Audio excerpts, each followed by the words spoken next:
When it comes to great sound, there's one thing that often gets overlooked, especially in churches. We run to the mixer to fix problems that arise while ignoring the most important thing. It's kind of like the current healthcare system.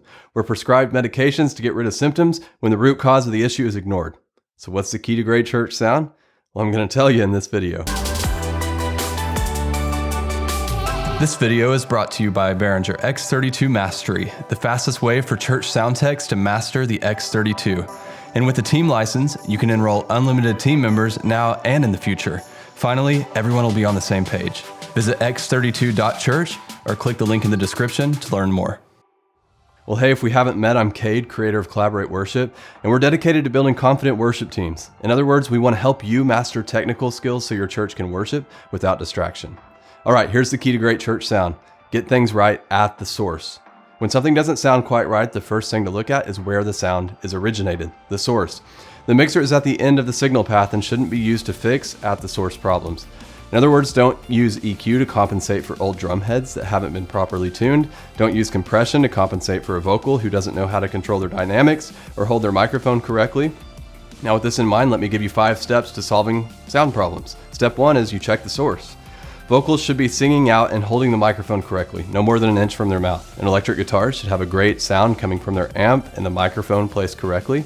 Drums should have great heads that are in good shape and tuned correctly. The acoustic guitar should have the on-guitar EQ set to flat and the volume all the way up for a strong signal, and keyboards should be sending a nice strong signal as well.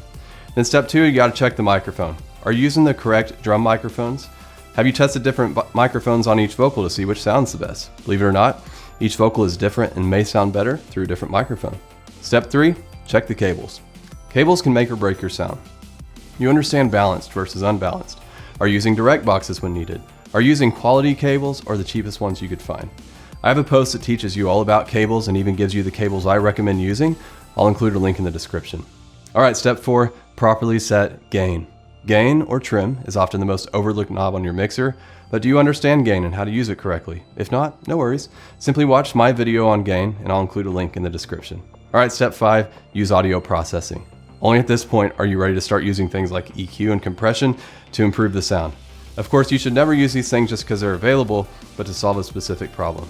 And if you don't understand something, it's generally best not to use it until you do. Now never forget, if your sound is not right at the source, there's no amount of signal processing that can fix it. If you feed your mixer crap, you're gonna get crap. Am I saying you should never use EQ and compression? Of course not. But when solving sound problems, we should always start at the source and work our way to the mixer. And hey, if you have questions, drop them in the comments. I'd be glad to answer. If you'd like to see more videos like this, give me a thumbs up to let me know. And if you haven't already, be sure to subscribe to our channel and ring the little bell so that we can let you know when a new video comes out. I'll see you next time.